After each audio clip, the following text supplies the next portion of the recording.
everyone. Imagine a nation of 22 crore people waking up daily to economic turmoil.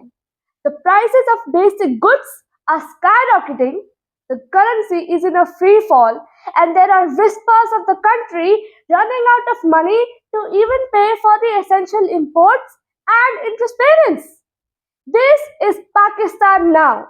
This is Pakistan 2025, a country facing one of the worst economic crises in history, a country with a bleeding humanitarian crisis. It is a startling turn of events for a country that was once known as an economic success story. So, how did a country that shows so much progress end up here? What caused the increasing curve to suddenly drop? Today, we are diving deep into the rise and fall of Pakistan's economy. To first understand the downfall of Pakistan, we must first understand how the journey actually began. After independence and partition in 1947, Pakistan's economy showed a lot of vigor. In fact, through its first 4 decades, Pakistan's GDP grew by an average of 6% per year. The 1960s was also known as the decade of development for Pakistan. Pakistan was actually seen as a role model for so many Asian countries. Even South Korea tried to emulate Pakistan's development plans. Yes, you heard that right. South Korea, that is one of the most developed countries today, actually took a lot of inspiration from Pakistan's growth plans. This country showed a lot of strengths, including its robust agricultural base fed by the Indus River and the manufacturing booming and taking off. By the end of 1960s, many economists also believed that Pakistan will become a very prosperous country. But I guess that wasn't the end of the story. You see, every economic downfall has its turning points. For Pakistan, this came in 1970s with a dramatic shift in policy. The government actually started to nationalize a lot of industries. So on paper, it was actually meant to show a lot of economic progress. But I guess that plan didn't work. Economic growth actually slowed down, dropping from an average rate of 6.8% annually in the 1960s to just 4.8% in 1970s. This nationalization drive scared off private investment, burdened the government with a lot of poorly run and failed businesses that would drain the country's economy within the coming years. At the same time, a structural weakness was taking hold: tax collection. Pakistan has one of the lowest tax collection rates in the world. Its tax to GDP ratio was only around 10% in the recent years, which is roughly half the average of so many developing countries. Imagine this: a country of over 22 crore people and only about 2 to 4% of the population actually file income tax returns. So, because of this, the government also has a very limited revenue. The very model of growth also became an issue. The economy became over reliant on domestic consumption and imports rather than building an export base of its own. Pakistan's export as a share of the economy has stagnated and declined over time. And I feel exports are the main base of many developed countries. And we cannot ignore the toll of poor public management. State owned companies like steel mills, railways, and power distribution companies, they bloated and they eventually became loss making entities that required a lot of government bailouts, and this also created a lot of inequality in wealth ownership. To put that in perspective, 23 major state owned enterprises accumulated around 5.5 trillion Pakistani rupees, that is about $5.2 billion in losses over the past 10 years.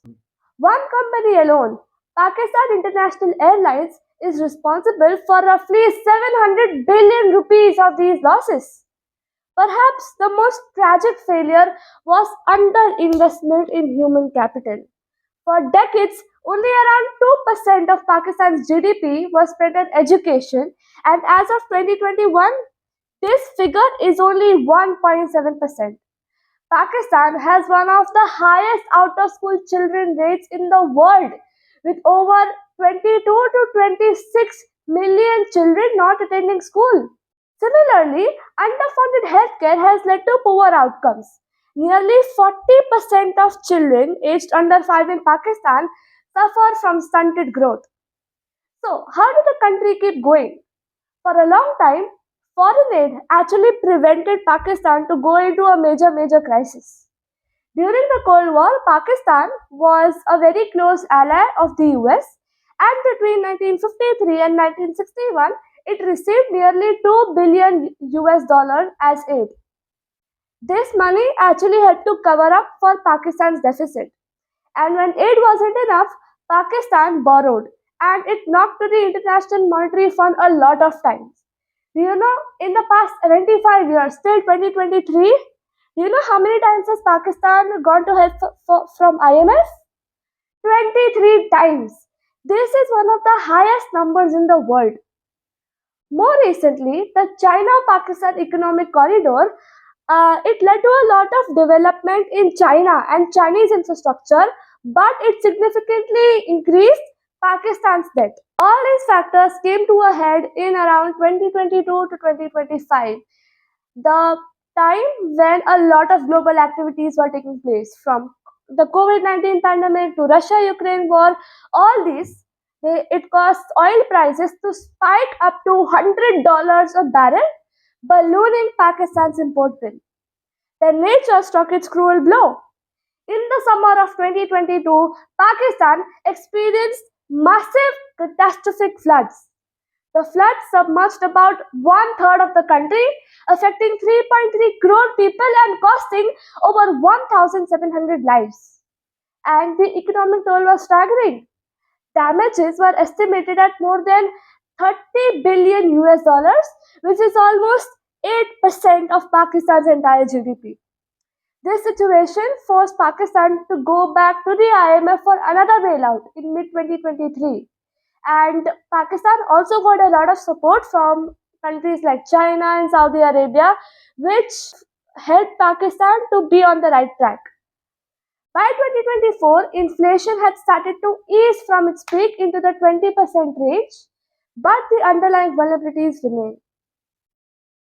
So, what are the important lessons that Pakistan should learn from its own story?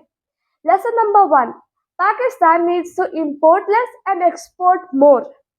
If you look at the success stories of so many developed countries, for example, China or Singapore, I feel the biggest reason is because these countries exported more.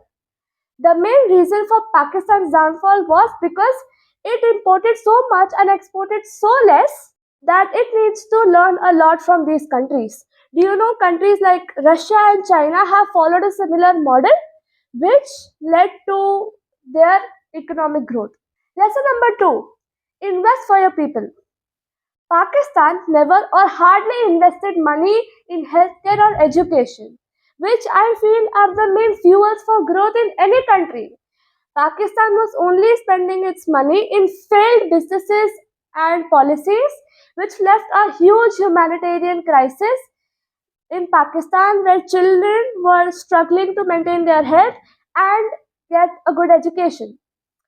Friends, I feel the whole world knows where Pakistan spends a large chunk of its money on terrorism, right? As an Indian, I want to say something to the people of Pakistan and for the government of Pakistan. Defense and border fortification actually form a large part of Pakistan's budget. And everybody knows that many of the extremist organizations are actually funded by the Pakistani government. If Pakistan decides to make peace with India, if Pakistan does not break ceasefire deals with India and naturally maintains good relations with India, it will be able to save billions and billions of dollars which it can invest in its own healthcare and education. True development isn't imported from other countries. It is grown in the own land. It is found in classrooms who help to eradicate illiteracy and in hospitals that nurture healthy children. That is the foundation that actually lasts and yields infinite returns. And this lesson is not just within the borders of Pakistan, this is for every country who wishes to scale summits of success. Thank you.